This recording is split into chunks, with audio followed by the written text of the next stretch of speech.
Oh. It's recording. Yay, this is so exciting. We'll wait a few moments while everyone trickles in. Yeah, thank you for joining us this evening. It's so exciting. It looks like Anne-Marie's might be frozen, so let's see if let's see. I can pull up the presentation too. Okay, great.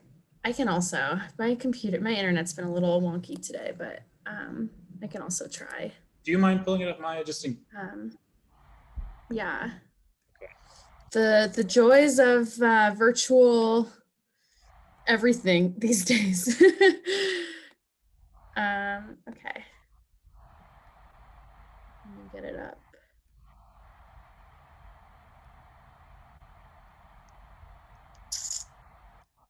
Let me share.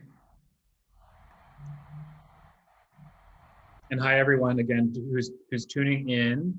We're just about to get started here, so thanks for joining us. Let me make this. That doesn't look right. Is there like a little present? Yeah, that still doesn't look right. Oh, there, present at the top of the, yeah. Oh yeah, beautiful. It seems like Anne-Marie lost power. So. Oh wow. Which is, okay.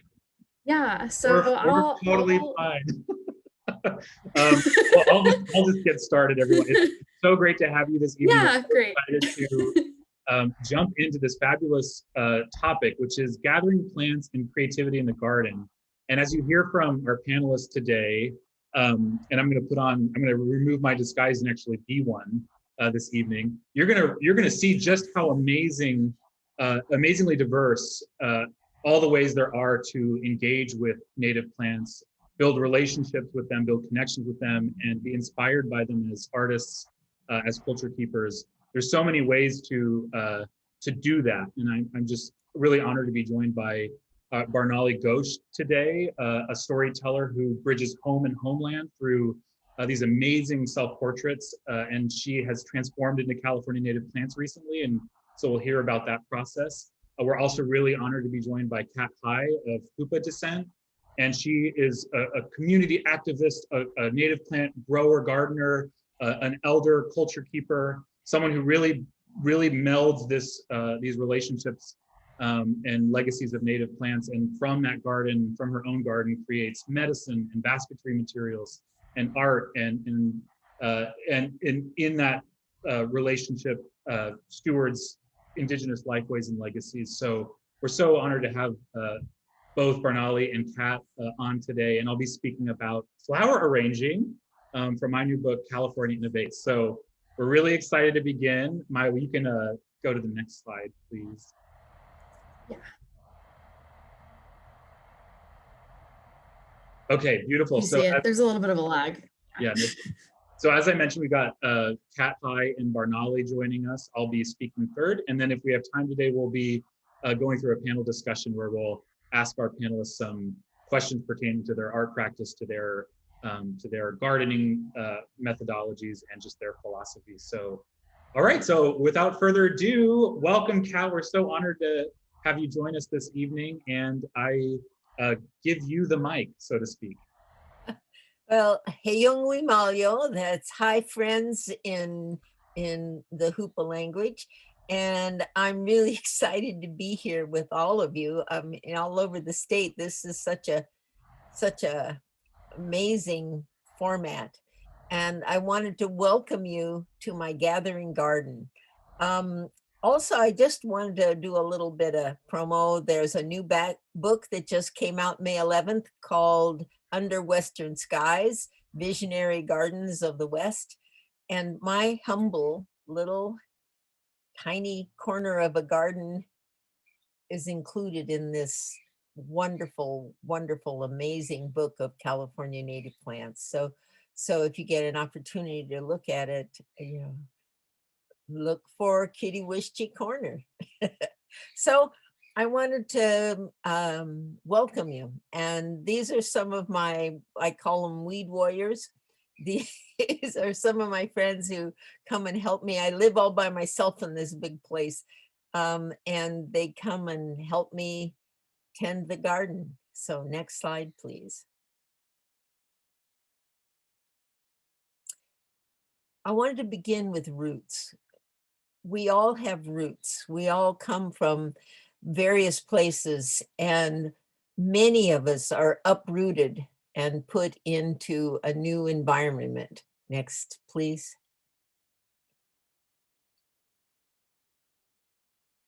What do those roots do for us? They do amazing things. They anchor us to the earth. They support us as we grow. They nurture us. They serve as a network for communication, and they gather us in community. There have been all kinds of wonderful scientific studies now showing how plants communicate with their roots. So we believe Creator made all the bioregions, no two exactly alike, and gave each a people to sing its songs, do its dances, and keep it in balance. Next. So here in the LA area, these are the traditional tribes of the Los Angeles area. I'm down there in the corner of Topanga, I guess I can't point to it, which is a junction of a number of tribes. Yeah, that's it, that's it. And you'll notice all the little yellow, that's traditional villages. Next, please. Nope, you skipped one. There, that's Topanga Canyon. And I just wanted to acknowledge that Topanga Canyon is the traditional homeland of the Gabrielino Tongva and the Chumash people who kept it in balance and managed it for about 10,000 years. Next. Is that next? Okay. We don't feel that all of our relations that are out there are resources. We think of them as relatives, and we go to them for what we need, and then we give back to them. Next. Oh, you're skipping a bunch. Okay, we'll go fast. These are the 6 R's of ecological balance. And it begins with respect. Number 1, respect for creation, respect for yourself, respect for your community and your neighbors, and respect for the land. Responsibility, and that's responsibility for yourself, responsibility for a community, and responsibility for the earth. And in Topanga, we have a very powerful emergency preparedness responsibility for one another. And restoration, and that's the restoration of the balance, the understanding, and the connection that's been missing in our approach to our relationship with native plants and the earth. And then you guys know the tools. I don't have to go over them. Next. Next, please. Okay. Okay, how were these native plants managed for 10,000 years? Next.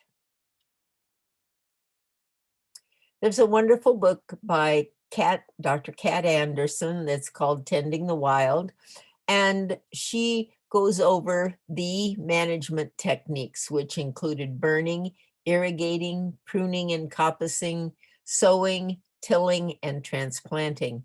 And the benefits that those gave to the earth, to the people, and to the animals, the plants themselves, and the whole ecological community. And, you know, it looked like a well-tended garden when the Spaniards arrived, because it was. Next. So this is me.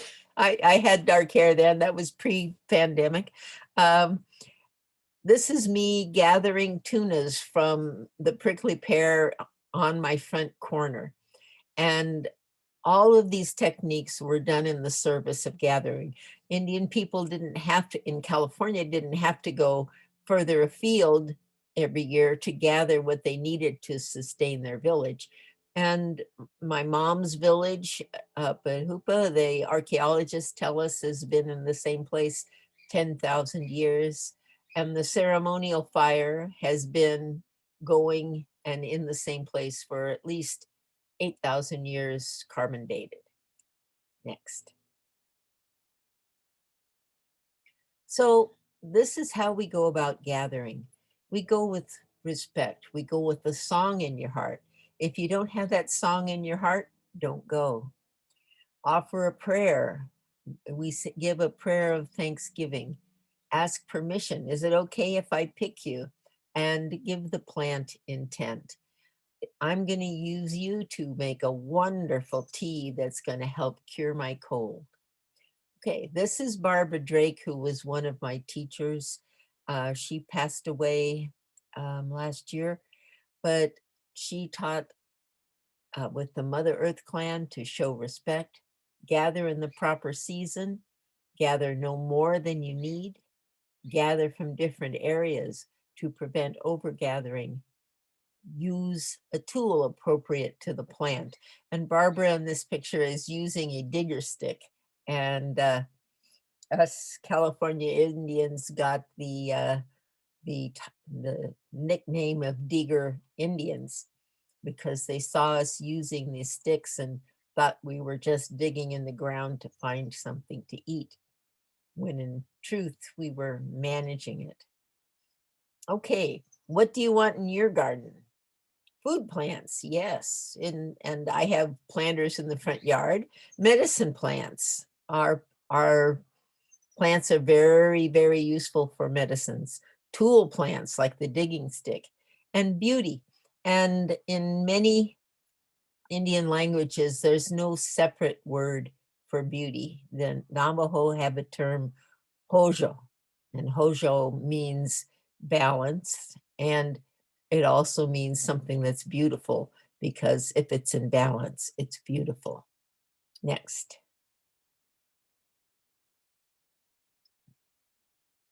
So this is some of, oh, okay. This is some of my community using and gathering in my garden. The two in the upper left are just gathered the dog bane. The three over on the right are gathering mugwort.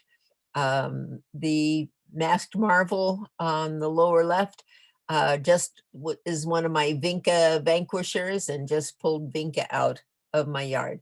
And the man playing the harmonica is playing the vinca blues. And then in the last picture, that's Aaron Johnson from Theodore Payne Foundation, who's gathering some of the mugwort by my graywater pond. Next. And this is the dog bane. You saw that they had cut it in the prior photo. This is Richard Bugby in our dog bane jungle in my side yard. Next.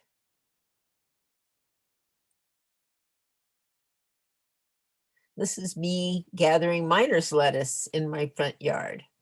And I encourage my neighbors to come over and gather for their spring salads. Next. Okay, what can you do? This is one of my interns that was up at Haramakna American Indian Cultural Center. She's now a Senate intern at Washington, D.C., working on environmental issues with Deb Holland. And she is offering tobacco and a prayer to the white sage before she gathers it. Next. Okay, this is at Satwiwa. This is community gathering the tule to thatch the op. And you could see it was a drought year. There's not a lot of the fresh there. And this is up at Haramakna, where they're taking out what the Spanish broom, which has invaded the whole garden area there. Next.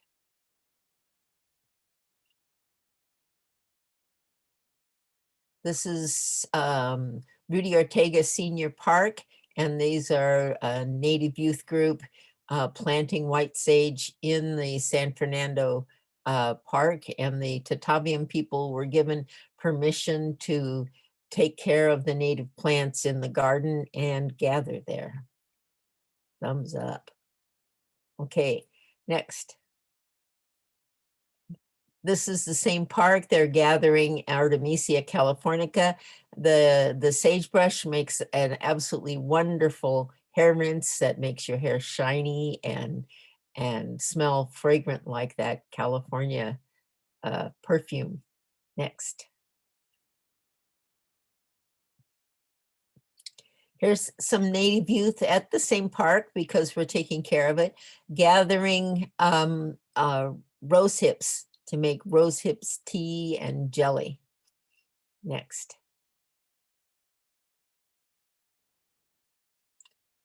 And here we are on the trail gathering acorns. And it was the staple of the California Indian diet. And right now in Topanga State Park, a lot of the oak have died off. Well, not because of the fire, but because of the bark beetle disease. And why did they get bark beetle disease? One, because of the drought, but two, because of overcrowding, because nobody was gathering acorns and nobody was managing the seedlings, and they allowed them to grow too close together. And then now they're competing for sunlight and water and nutrients. Next, please.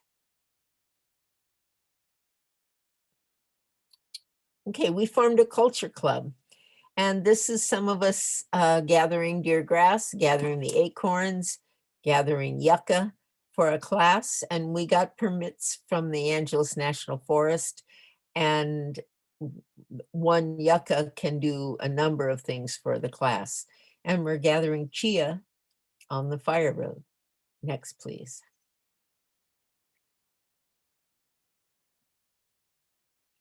So these are using the native plants. The willow basket workshop, tule cradleboard, rabbit skin blanket workshop, and a willow seed beater. And that's Gabby McLean from the California Native Plant Society, San Gabriel Mountains. So what we as Native people hope that you will do with your native plants is start interacting with them, gather with community, give thanks, and start reaching out and to community and caring for those plants in your community. Next. So remember, our plant relatives need our interaction as much as we need them. We are all related. Walk in beauty. And the Navajo have a prayer and a saying that say, may you walk with beauty before you, may you walk with beauty behind you, may you walk with beauty beside you, and may you walk with beauty within you. Thank you.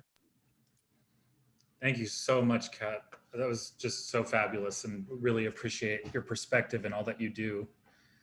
So we will have a kind of Q&A set for the last kind of little portion of this, but we're going to go on to Barnali. Barnali is a storyteller, as I mentioned at the top, bridging home and homeland. So you're about to see the ways that she does that in really beautiful fashions. And she is a landscape architect in the Bay Area. And so welcome, Barnali. We're so happy to have you here. Hi, thank you so much. I'm gonna, and thank you so much, Kat, for that beautiful presentation and the reminder to walk in beauty. I think you've given me some ideas about how to start defining my work as well. Hi everybody, I am Barnali Ghosh. I will be sharing my screen in just a moment. I'm a designer and community historian. I'm based in Berkeley, Ohlone land. And I'm also the co-founder of the Berkeley South Asian Radical History Walking Tour, a walking tour that my partner and I have been doing for 8 years now that highlights the resistance and organizing histories of South Asians based in Berkeley. And when we say South Asians, we mean people from countries like Pakistan, India, Bangladesh, Sri Lanka, Nepal, sometimes Afghanistan, Bhutan. So I spent about a decade working as a landscape architect. I designed public parks, schools, playgrounds, and streets. One of my old colleagues is on here. Hi, Amy, listening to this webinar. And I want to thank CNPS for hosting this panel and for including me, especially with folks like Kat. Hi, I'm really honored. And David, I'm really looking forward to seeing your native flower arrangements. Today, I'm gonna share my screen and show you some fun pictures. Okay, so today I'm going to be talking about my art project called Unfaithful Recreations, and this is the California Native Flowers edition. And what this is a series of self-portraits where I recreate California native flowers using fabrics and dance forms from India. Some of you might have seen this project on the California Native Plant Society Facebook page that I post on. Please say hi in the chat if you have, or you just want to say hi. I did this California poppy recreation on the day that I got my first dose of the vaccine as a kind of celebration and gratitude for living here, where I could gain access to this medicine. I mean, just seeing what's happening back in India right now is really heartbreaking. Hi to folks in the chat. And if you have questions, put them in the Q&A and see if I can answer some of them as we go along. Now, let's see. So I've been on that group since 2014. But I've been nervous to engage because there's just so much knowledge in that group that it can feel intimidating. And when I posted this first one, I wondered how people would react. Hi, Amy, another Amy. How people would react to this immigrant reinterpreting native flowers. And I was kind of blown away by the reaction. There were, thousands of likes, hundreds of comments, and people sharing this. And I felt so grateful for the love that was being shown to me and to these flowers. And it also coincidentally happened to be California Native Plant Week. I did not know that. But as soon as I found out and I saw how much people were loving this, I was like, okay, I'm going to challenge myself and see if I can do one a day.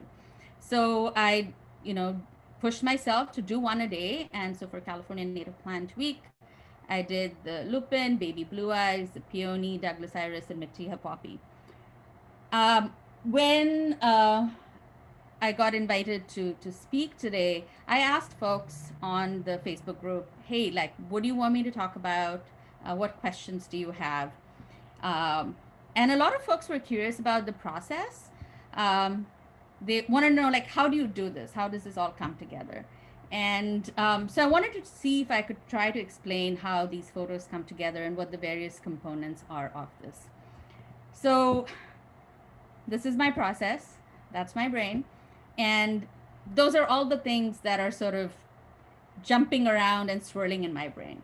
So there's all these pictures of flowers that I've taken, the photos of those flowers I have relationships to, all the fabric that I own, all the saris that I own. But then it can sort of stop there, So I think most importantly for me were the connections I had to these flowers. Some of them are public and others I've kept private. And then there's the setting up of the photograph, which is kind of a performance in itself. You can actually see this little corner behind me. That corner is where I've taken most of these photographs. So it's just in our little apartment in our spare bedroom that I use as my office. And so I set it up and I capture, I experiment with the fabrics, with poses, with expressions and emotions. And then I capture that moment with a tripod and a timer. And there's minor editing for color correction, lighting, and I determine how it pairs with the image of the flower so they're in conversation, because the flower is as important to what I am presenting as is my recreation of it. So I want them to be in conversation with each other. And then I write about that image. Now, this interpretation of native flowers, it weaves together all of the things that have shaped my identity, my skills, my point of view, and it has given me a new way to connect with the place. So my design background, my background is in architecture and landscape architecture, and that plays a big role for me. My design education was about keenly observing the world around us, being inspired by the systems we see in nature, understanding color and form, and creating things informed by them. That I will say, also looking at Kat's presentation today, the way she sort of presented the relationship with native plants, I wish that was something we also learned much more deeply in design school. So one of the ways that I've observed much of life around me is by walking, and walking on the streets of Berkeley, California. And the neighborhood I live in, we're blessed with an abundance of trees and flowers. And I find that walking allows us to observe things differently. So for over a decade now, I've been taking pictures of plants and flowers while walking in Berkeley, including at night.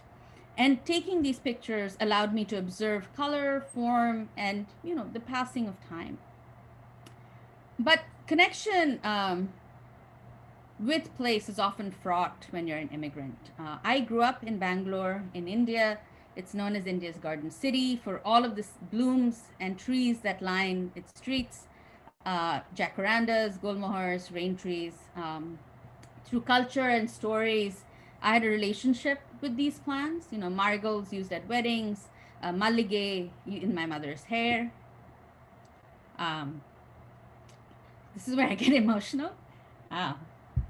Being tickled by the flowers of the rain tree, red hibiscus in Bengali temples, fragrant jasmine and rose blankets at Muslim shrines, eating off of banana leaves. So when I moved here, I immediately fell in love with live oaks, and I moved here to go to grad school in landscape architecture at UC Berkeley. And I also fell in love with this particular buckeye that I think is the most loved tree on the UC Berkeley campus. My introduction to native plants was through studying and practicing landscape architecture. But designing planting plants always made me nervous because I had so much trouble recognizing and remembering the names of these plants that I had not grown up with. So when I stopped practicing as a landscape architect is when I finally relaxed enough to start appreciating what was around me. I think also it's important for me to note that, when you're an immigrant, the language of native plant culture can feel violent. I mean, words like exotic and invasive feel personal and hinge on being nativist when used by people who are not indigenous. So even when you know the importance of native plants to biodiversity and the health of our ecosystem, it can be othering. Now, back to the project. So over a year ago, when the pandemic started, the Getty Museum put out sort of this call, the Getty Museum Challenge, asking folks to recreate famous artworks with things they had at home. I started recreating artworks highlighting South Asian arts and artists. So I wanted to do start with a special one that I did. This was over a year ago for Pride Month. This was highlighting Pakistani truck art. And I did it for Pride Month, reminding people that Pride was a riot. Later on, the recreations I did started becoming sort of a pandemic diary. This was about stepping out into the city, the anxiety of stepping out into the big city during the pandemic. This was when I was really missing my friends. You can see that my friends in this miniature painting have been replaced by the lamps in my house that I have draped in saris. This one I did on the morning that the sky turned orange due to the California fires.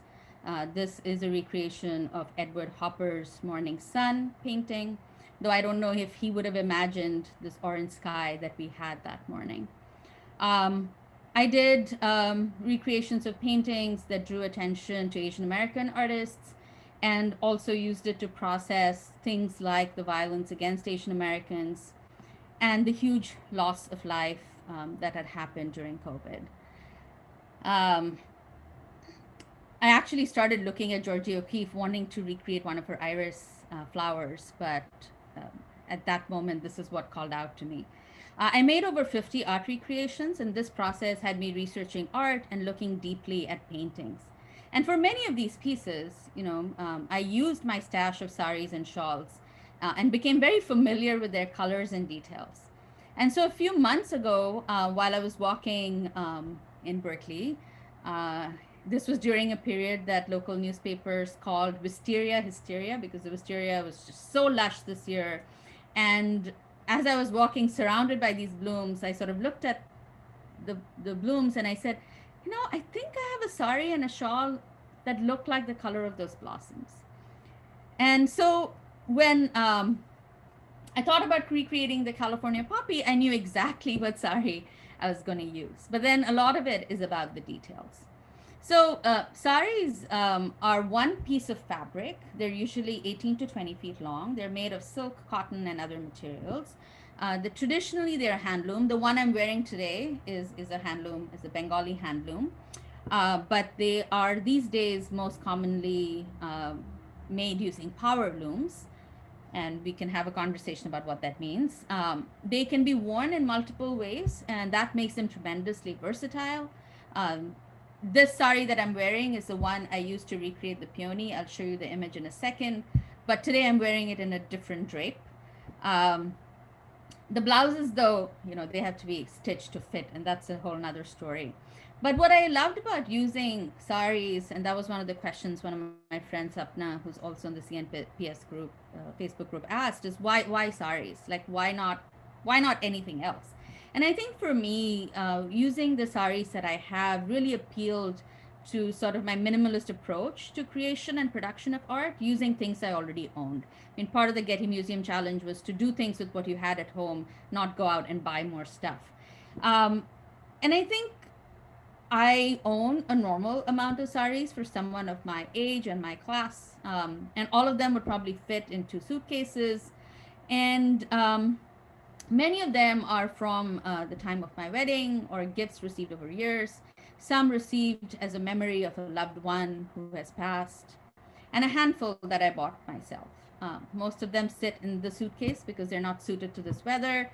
This one I'm wearing today because of climate change. We have unseasonably warm weather here in Berkeley as well. And I think for me, the draping of the sari to create forms that reflect the native flower is what makes them appropriate. And I love that when I drape it, it's kind of like the sari blooming. And for that moment, you have that image. And then I take it off and I fold it and I can put it away. And I feel like that about flowers and also about wildflowers, because they grace us with their presence for only a short amount of time. So it feels appropriate to do something that is very temporal, that doesn't stay with us forever. The thing, though, that ties it all together for me, I think, is the pose that I take the photograph in. And for me, it's a mix of highlighting the form of the flower, because what this process has been for me is that looking and noticing more closely our flowers, right? So when you're walking by, if I don't have a project, I don't often notice things. I think of this as like doing quick sketches. One of the reasons we learn so much by drawing, or even for myself taking photographs, is because you're looking more closely at this thing. And in trying to recreate these flowers, I've never looked as closely as, at native flowers like I was doing at this time. So it's recreating the form, trying to pick up on the details. So you'll see a lot of layering of scarves on it. This necklace that I'm wearing really appealed to me to add in the peony picture because it sort of reflected the bracts of the native peony. And the pose comes from an Indian dance form that I'm a student of. I'm a student of Odissi, This is a dance form from the eastern state of Orissa, and it's based on the sculptures that are seen in Indian temples. I started learning at a much older age after I moved to Berkeley. My teacher was Japanese American. Unfortunately, she passed, and I stopped learning for a decade. And it was only a couple of years ago that I found a new teacher that matched my needs as an older student. This dance form is one of the more sensual dance forms. The poses are influenced by what we call abhinaya, or performance, or the showing of an expression or emotion. And hand movements I use can have meaning, but also just be decorative in the way I use them. For the peony, the hand movement I'm using refers to the way we ask for forgiveness from the earth before we stomp on it, before we start dancing. This felt very appropriate for the sort of the seriousness and the gravity that I felt for the rich, deep colors of the California peony. But they're also fun and just decorative, and I also use them in this way. This one though is called the Sundari pose, or sort of like Sundari, where you're pretending you're thinking of yourself as beautiful. So it's important to note again that both Odissi, the dance form, and the sort of art of weaving saris have been tremendously impacted by colonialism. The British especially, and there's also a connection with the slave trade here and the growing of cotton here in the US, and also what was happening in India under the British, where the British basically were had this project where they wanted to stop people from weavers from weaving these handlooms, and they were basically taking raw material from India and then importing back machine made a cloth to sell at higher prices. So all of this had a tremendous impact on and sort of disrupted the process of making these saris that I wear. It also disrupted the process of practicing Indian dance forms like Odissi, which they deemed to be it didn't fit sort of puritanical perspectives. So the project of recovering these histories, these techniques, these cultures, and the connection to them, it's an ongoing process, and it's filled with both joy and with rage. Now, coming back to native plants, through my research for this project, I found myself learning about native flowers and building a new relationship with them. And I think that's really what this project has been about. It's about finding that connection to the place that I live in. And I heard from folks that how some of these recreations have been doing the same thing for them, allowing to notice and identify native flowers. I allowed myself to look more closely at these flowers, gaining new appreciation for their colors and patterns, like noticing that the poppy was not just one kind of orange, or even like learning that we had a native peony. I had so many folks comment, not in the CNPS group, but among my friends, who were like, we didn't even know there was a native peony. Or being able to recognize baby bluebells that grew just a few blocks from my house that I had not known to recognize before. I learned that the lupin changes colors to signal to bees and enable greater cross-pollination. I found humor by playing on the common names of flowers, like the fried egg flower. I found delight in layering the complex patterns of the Douglas iris. Since then, I have recreated tidy tips, scarlet fritillary, white globe lily, and the rare Springville clarkia. And the globe lily, 3 of these, not the tidy tips, but the other 3 are a collaboration that I've been doing with Amy Patton of CNPS, who works in the Native Plant Program. And I'm really grateful for her sharing these photos with me, because it's just been delightful, because I have not seen these in the wild, but I have a relationship with them now, and I feel like I would recognize them if I was lucky enough to see them. So I see my recreations not as fine art, but more in line with folk art, finding beauty in the imperfections. If you look at my photos, they are in the corner of my house. You can see doorknobs and hinges. It's homemade art, and I'm happy about that. folks have suggested that looking at these has a healing effect on folks often, and that makes me really happy to learn that. Mostly, I've heard that it gives people a lot of joy and delight. Ultimately, my goal is to share the beauty of our native flowers with as many folks as I can. And if you have any ideas for me, if you have connections, feel free to reach out. I'm hoping at some point to do a native plant calendar. I'm only a couple of flower recreations away from doing that, and hoping to raise some money for myself as an artist, but also for CNPS. And some of the fun things that have happened through this is I've had folks all the way in Australia who started dressing up as Australian orchids, though in a much more lighthearted way. But that's kind of been fun. It's the power of social media that I have a whole different community with all of you. And one of the most beautiful things has been that people send me pictures of flowers, of beautiful flowers from their gardens or their hikes. The difficulty is that I won't always have a sari or fabric that can match this. Or the flower, I might have to develop a connection with that flower.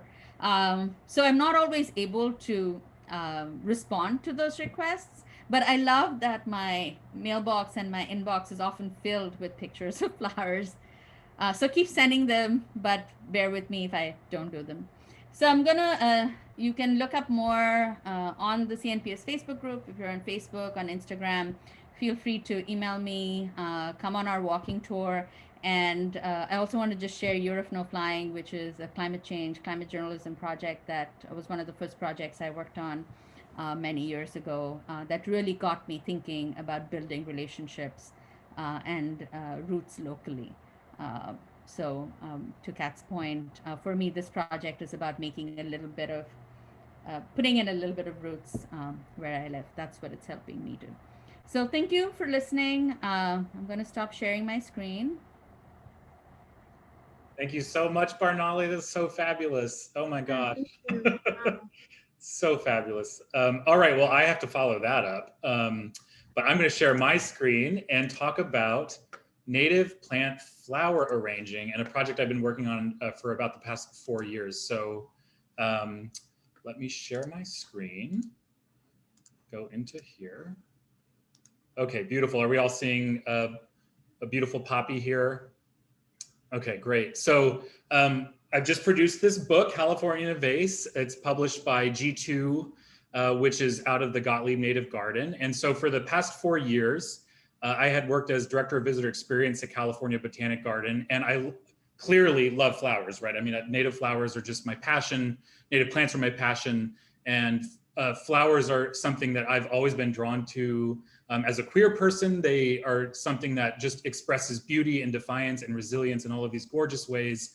And of course, native plants just help us locate ourselves to all of the points that Kat has made in Barnali, putting down roots. And I think that, a lot of my life spent in Texas, growing up there, native plants were a medicine to me as I needed to escape kind of the social world there or whatever I might be going through. And native plants really provided that solace as I escaped out into the Texas Hill Country and went hiking and just connected with the plants there. So back to the book, California in a Vase is really a celebration about native plant flower arranging and looking at the real ways that we can actually approach and do it.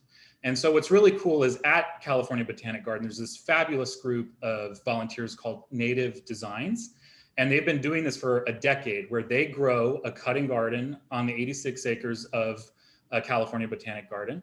And they harvest everything from cultivated sources, and they make the most gorgeous arrangements for all types of programming there, events, fundraisers, and for private events like weddings. So they really were modeling this way of growing native plants for use in floral design, and all the ways that we see native plant flower arranging intersect in our lives.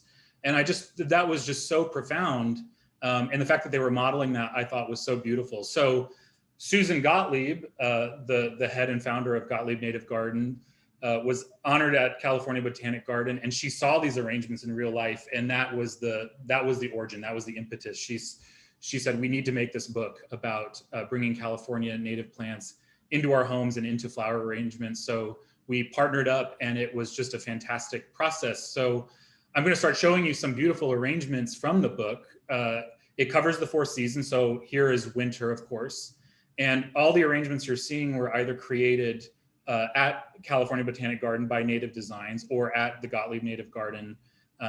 So these all are from cultivated sources, and I think just demonstrate the absolute beauty of native plants, and also the ways that we can actually create them. So this is on a grapevine wreath here, and there's all manner of conifer needles and toyon berries and sugar bush buds, and it just comes together in this really joyful celebration of the season. Here we have this beautiful fall arrangement, and what I've tried to do in the book is point out some of the really amazing aesthetic elements of native plants that you might not think about. But here, for instance, the beautiful seed pods of the desert willow were used. And when the cold weather starts to come around in the fall and winter, it'll actually develop this purple patina. And so the native designers picked up on that and just, I think, used it to such absolutely beautiful degree here. They kind of cascade over that vase. And so I think this arrangement, for instance, in the fall, just really demonstrate that native plants provide all types of aesthetic beauty in a vase, of course, in our gardens and certainly in our wildlands. They can be brought into our homes through these flower arrangements by growing them in our gardens. And so here, like I mentioned, you have the desert willow, you have solidago or goldenrod, you have just the common California sunflower, and you have these oak leaves, which were coming off of an oak that was being pruned anyway. And so we thought that was a great nod to the season there in the fall. This is just a really striking arrangement made in winter, actually. And one message within the book is to really reflect on what's happening in your season. You know, we have these conceptions of what seasonal beauty is, largely based in Western notions that's not paying attention to the very nuanced beauty and aesthetics of the really specific regions that we live. And so a message in this book is to use what you have available and what you've grown in your garden and what's beautiful right now. So for instance, even though this arrangement was made in winter, the beautiful blossoms of the woolly blue curls were out already. This plant was a little early. And so we said, hey, this is our winter this year, and we're gonna use that to great effect in this arrangement. What you also have is the beautiful kind of leaf rosettes of white sage. You have this beautiful, very architectural plant called the crucifixion thorn. It's Castella amorii. And again, these are all coming from California Botanic Garden, where they're grown, you know, for this purpose. And so, you know, that's just beautiful. It's quintessential California, and it speaks to a beauty unique to the place that we live. Another arrangement and another kind of you know, approach to floral arranging with native plants is the dry arrangement. And so these are the dried grass stalks, and I think this is purple threon grass, Arista purpurea. I could be wrong, but in any case, this arrangement lasts indefinitely. This was like on the counter of, you know, I think the admissions kiosk for like a year. So it shows and celebrates beauty in a different way. And it's just all about reframing what our relationship to beauty is, and really understanding that beauty is all around us. And we can cultivate it, grow it, and bring it, you know, into our homes in these flower arrangements, and use them in all the ways that we celebrate with flower arranging. So this arrangement's from the Gottlieb Native Garden. Tula Lukakin is the flower designer, and she just is creative and masterful in the ways that she sculpts with these native plants. So this is, I think the genus is Kekiella, but she's bent it around this grapevine armature into this beautiful arch. And kind of at the bottom of that, you have these island buckwheat leaves and this beautiful spray of fragrant pitcher sage flowers. So just really creative and just so beautiful, right? You don't see that anywhere else. That's specific to California, specific to here, and I think that's what makes it so beautiful. Another example, just, you don't have to use a lot of native plants to make a beautiful statement and something that will make you smile as you walk through your house or as you gift an arrangement to a friend or a family member. And these are tiny little bud vases, just with the little, hints of color, that complementary color contrast between the bluebells and the orange California poppy. And what's cool is, again, you have to grow these, but if you grow California poppies, cut them, put them in a bucket of warm water overnight, by the next day, they'll have opened. And so these had just been cut. But if you prepare them in that way, you can get poppies to actually open and look, gorgeous in your vase or flower arrangement. And I just wanted to include this picture from the Gottlieb Native Garden. I just want to, of course, give thanks and acknowledgement to Susan for stewarding this book. And this is her beautiful garden, a water feature here. And so, we harvested plants directly from this garden, a residential home in Los Angeles. So it definitely can be done and has been demonstrated by this book. And here's just another example, just beautiful kind of creation with, I think ribes or gooseberry, and you have that beautiful silver foliage down there with the island buckwheat leaves. So just so much creativity. And again, flowers aren't really the superstar here, although they can be, and you can use them to great effect. But it's really finding the beauty in all the different plants and aesthetics that we see around us. And this was a summer arrangement. So this is where I'll close out. This, we do have a wet season and a dry season here in California. And despite what people think of summer being this bone dry, barren, desolate kind of time period, there are plants that thrive and actually bloom in the summer months. Penstemon can do that. A lot of you might know that California fuchsia is a great, reliable summer bloomer. But we wanted to showcase that even in the height of summer, California native plants are doing their thing, they're surviving, given the right conditions, they're thriving. And we harvested these in California Botanic Garden, and this arrangement was created as kind of for an event. So yeah, so that's California in a Vase. There's flower arrangements through the season in that book. I want to say there's at least over 30, and you can buy it at California Botanic Garden's website. And yeah, it's just been such a pleasure to speak about it. And so now I want to just invite everyone back. I'm going to stop sharing my screen here. Okay, and it looks like we have a few minutes to have a panel discussion. So let's see if any questions have popped up. Okay, one popped up, Kat.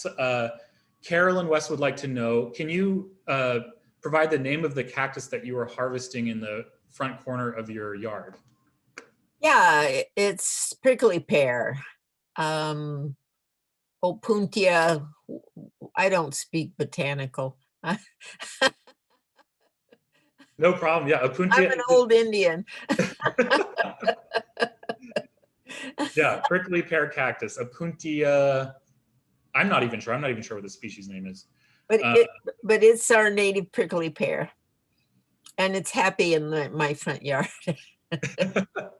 In the old days, some villages you could tell where the village site was in the old days because there was a circle of prickly pear around it, which was used for protection. Wow. Oh, that's amazing. The bears couldn't get in. All right, Kat, this person has a serious question that they want to ask you, and they appreciate you sharing your wisdom. Their question for you as a non-tribal member: if I adopt a version of your gathering protocols, is there a chance it could be viewed as cultural appropriation? Obviously their intent, they say, is that it's not interpreted in that light, but what would you be able to say to that? It's not cultural appropriation. We're hoping everyone will adopt that attitude toward their native plants and gathering. We're kind of, these days, with the way things are, kind of against foraging, but we're really in favor of bringing those plants that you want to use and interrelate to into your yard. Some can be grown in containers, others, like my dog bane jungle, I have people come gather the stragglers because they will send out rhizomes and shoots and try to take over. So it's good and healthy to gather them. Beautiful, thank you.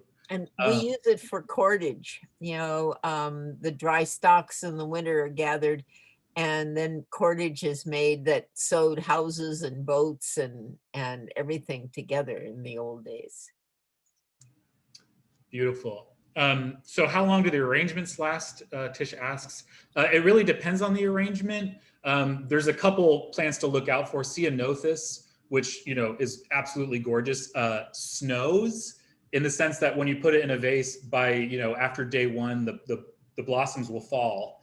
But I love that. I welcome that. I love beautiful snow of blue and purple and white blossoms all over my table. So that one doesn't last very long. The wildflowers, poppies are only going to give you a couple days worth of color, but some really long lasting flowers are buckwheat, heuchera, actually, coral bells are really beautiful and will last a long time, and penstemon too. So I use penstemon, showy penstemon or penstemon spectabilis a lot, and that just has a more succulent, thick stem. But all of these you want to treat in the way you would treat flowers from, a kind of commercial florist. You can use the preservatives that you would dip into the water. And so you're going to want to treat them the same way, and that will just kind of keep them going longer. Okay, we have a question about if I have a background in Ikebana or what other influences inform my arrangements. Well, so I didn't make those arrangements, but I do love and deeply appreciate Ikebana, and that I do think that is where a lot of my inspiration in the work that I do stems from, is just celebrating a sense of place and using what's on hand. And so definitely I think that the Japanese art form of Ikebana in terms of flower arranging has so much to offer the ways we can think about arranging with California native plants where we are. Okay, I was wondering about specific species. Okay, I think that might be something else. How do you protect white sage from theft by collectors and those who harvest for sale to them? Education. Beautiful. Yeah, and it's a really important point. Like, as Kat has mentioned before, there's a black market for sage, and people are poaching it in really tragic numbers. And you might know that there's been a bill for Dudleya, the succulents, and there's a community rallying for those same protections for white sage because of the poaching that's happening, and because it's become this international trend. So as Kat mentions, you can grow these plants. That's what's so beautiful, and develop a relationship with them. Anything else you want to say, Kat? Yes, I do. In talking about roots, to me, everyone's roots are as valid as everyone else. I'm a Hapa Hupa. My father's French, so I can make escargot and I can cook prickly pear. but roots are very important, and you need to validate your roots. And one of the ways of validating your roots is to find what your people and your roots use for ceremony. White sage only grows in Southern California. I'm Hupa Tribe in Northern California. We use angelica and we use mugwort. We don't use white sage. So I grow mugwort in my yard. I've tried to grow angelica, and the gophers have sucked it right down into the ground. So I'm going to try again. but like basin sage, for a lot of people, that's what they used. Try that. Sweetgrass, cedar, all those things, copal, all those things are sacred to people's roots. And Barnali, what plants do your people use? I definitely want to hear Barnali. I just want to say we have to tune off really shortly. So Barnali, okay, we'll give you one quick minute, and then we're going to have to hop. Some of the flowers I mentioned, like jasmine and marigolds, are very common in our ceremonies. They're not all, marigold isn't native necessarily to India, but people have developed relationship with them, and jasmine is also very used. Yeah. Thank you for asking, Kat. Yeah, thank you all so much. Thank you, Barnali. Thank you, Kat. It's just such an honor to have you on here. And thank you, everyone, for tuning in and just hearing the conversation. We really appreciate it. My cat is thinking it's dinner time. Thank you, everybody. Thank you so much. I am so Thank you thrilled so to much. be able to share with you. you all. And I'm going to email you, Barnali. You'll be hearing from me. All right. Goodbye, everybody. I Good night. want a calendar.